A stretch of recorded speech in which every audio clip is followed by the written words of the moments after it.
for today's extra additional advanced tips for public speaking. This is again from Outstanding Public Speaking. Look, how do you handle really tricky participants in your audience? Or I could tweak the question. How can you make sure that everybody is engaged and is not feeling cat out? And here's the tip. For example, if the question is coming from that direction, okay, then you are tending to go into that direction, to speak to the person, to listen to the question or the remark, and then you answer the question. But what happens to the people who are seated over here? They feel cut out. So what you do, if a question from this area or this side of the room is coming towards you, what you do is you automatically leave that direction to the opposite side.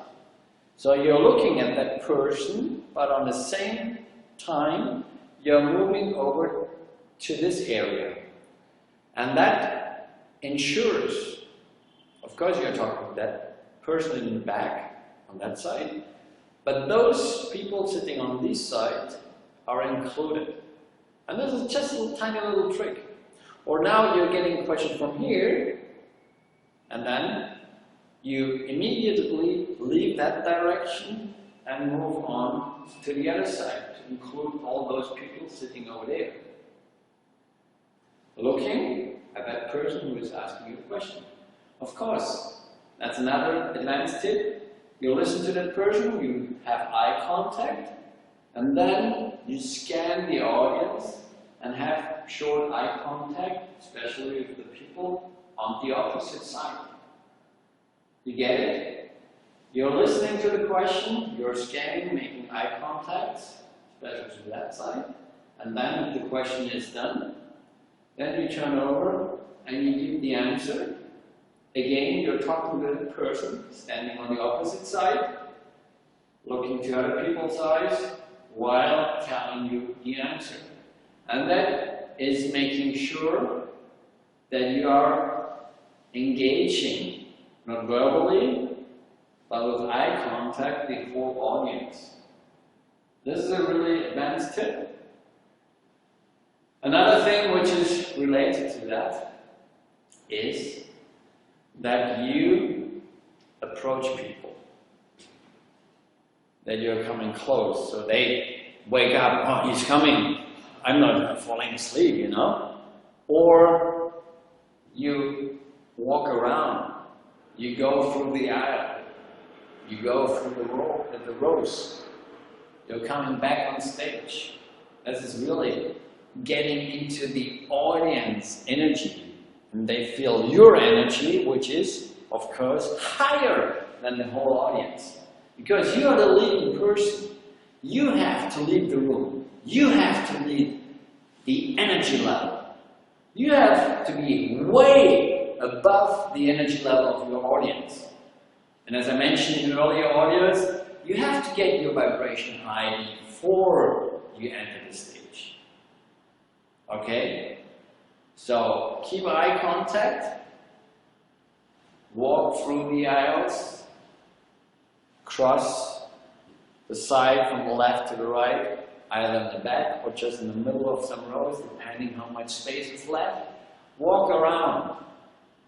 And once again, if the question is coming from this side, you're moving to the opposite side. If the question is coming from that side, you move over here. What happens if the question is coming right out of the middle of the room? Okay. You're not standing in the middle of the room focusing on that person. Again, you do both.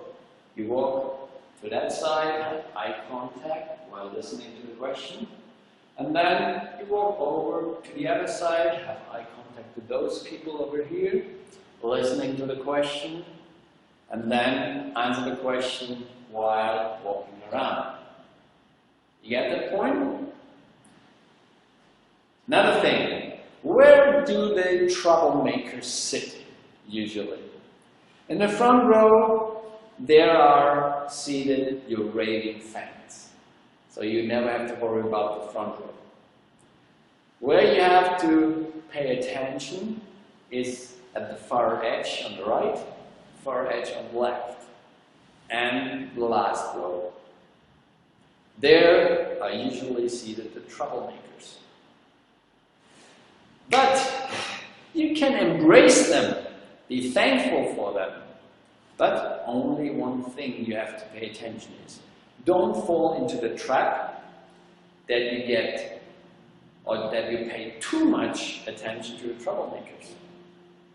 That's one thing most speakers are listening to, is that you are facing or looking those people in the eye. So you always are in touch with the troublemakers and the others get lost, at least the feeling. Okay, you get it? So you really have to keep a close eye on those, just in regards of your attention, to get aware if something is going on. But then, if you have answered the question, just leave them, kind of ignore them, don't look them in the eyes, because they try to drown your energy. You get it? Don't look them the whole time in the eyes. We are tending to pay attention to those people who pay attention to us, who are approaching us, looking in our eyes, like the front row. They are really raving fans and we like to see the energy, because that is raising yours as well. And then you're only looking at your raving fans, and all the others are feeling cut out. And this is nothing you want to happen. Okay, you get the point?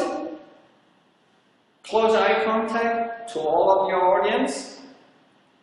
Question from this side, walk to the opposite side, and keep eye contact with everyone from once in a while, but don't stick with one or two or three persons who are talking the most time. They are really people who like talking. And then fourth, walk through the room, go into the audience, don't remain only on your stage. Doing this, you have the power as the speaker, you guide the group, and you are in charge. You can direct the conversation, the speech, wherever you want. Got it? Thank you for listening.